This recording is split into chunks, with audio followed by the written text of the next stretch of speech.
Now presenting for King Priests TV. My name is Value King Anyang. Have you ever looked at the Book of Ruth through the spectacles of Christ? Let's dive in a few minutes through the Book of Ruth, the story of redemption and the shadow of Christ. In the days when the judges ruled, when every man did what was right in his own eyes, Judges 21:25, God's light of grace still shone through the darkness through a Moabite woman named Ruth.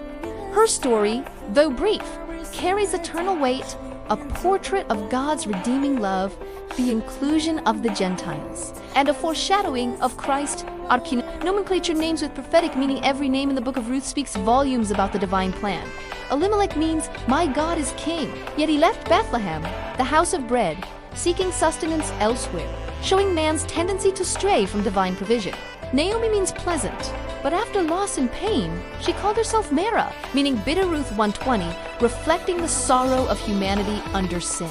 Ruth means friend or companion, a beautiful picture of the believer's devotion to God. Boaz means in him is strength, a perfect shadow of Christ, the strong redeemer who restores the broken. Obed, their son, means servant, the child of redemption, from whom came David, and ultimately Christ Jesus, the servant king. Matthew 1:2-5-6. Typology of Christ the kinsman redeemer whose story is not merely about earthly love but divine redemption. Each chapter unveils a type of Christ and his redemptive mission.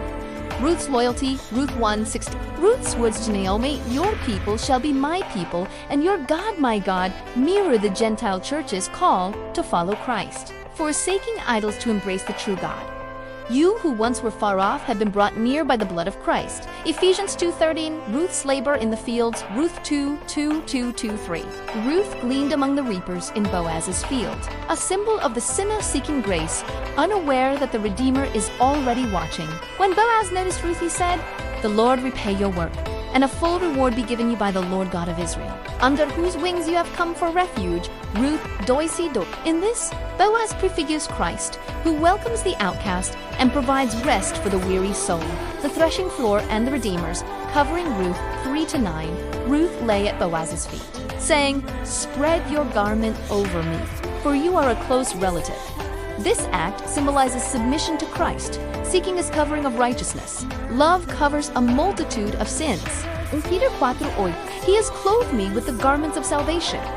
Isaiah 61:10, the redemption at the gate, Ruth 4:1-10. Boaz redeemed Ruth legally before witnesses, paying the full price, just as Christ redeemed us publicly, satisfying the law and purchasing us with his own blood. You were bought at a price. 1 Coríntios 6:20, the Christ connection, from Ruth to the Messiah. Ruth, a Moabitess and foreigner, became part of the genealogy of Jesus Christ, Matthew 1-5, through her union with Boaz.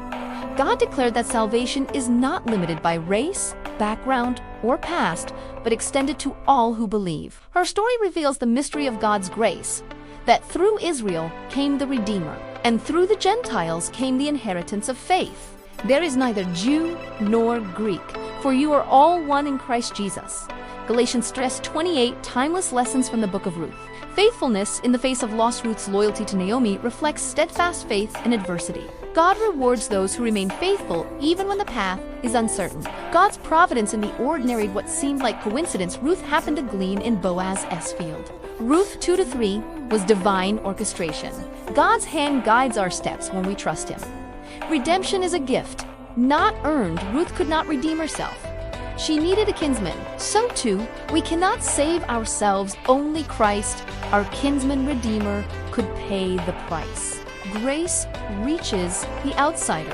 Ruth, once a stranger, was brought into the covenant family, a timeless reminder that God's grace includes all, no matter their past. From emptiness to fullness, Naomi returned to Bethlehem empty. But through God's mercy, she held a grandson, a future of hope. Likewise, in Christ, our emptiness is filled, our bitterness becomes joy, and our loss turns into legacy. Conclusion, the Redeemer's love story, the Book of Ruth, is not just a love story between Ruth and Boaz. It is God's love story toward humanity. In Boaz, we see Christ, who redeems, restores, and brings us into covenant relationship with himself. In Ruth, we see the church, redeemed by grace, embraced by love, and destined for glory. Blessed be the Lord, who has not left you this day without a Redeemer. Ruth 4:14, in him we have redemption through his blood, the forgiveness of sins according to the riches of his grace. Ephesians 1:7, do you believe on the name of Jesus? Romans 10:9 says, underscore, that if you confess with your mouth the Lord Jesus and believe in your heart that God has raised him from the dead, you will be saved. If you believe, confess this truth with me. Lord Jesus, you are the Christ. You died in my place, you were buried with me, and you rose from the dead with me and seated with me in glory right now. Thank you for saving me, amen. If you have believed and confessed Christ, then make friends with those who have found Christ and are sharing his love. Most importantly, do subscribe to this channel below and go to the comment section and make a text, I believe. If you're a Bible student or a scholar, make a comment, I want more. Thank you for following through.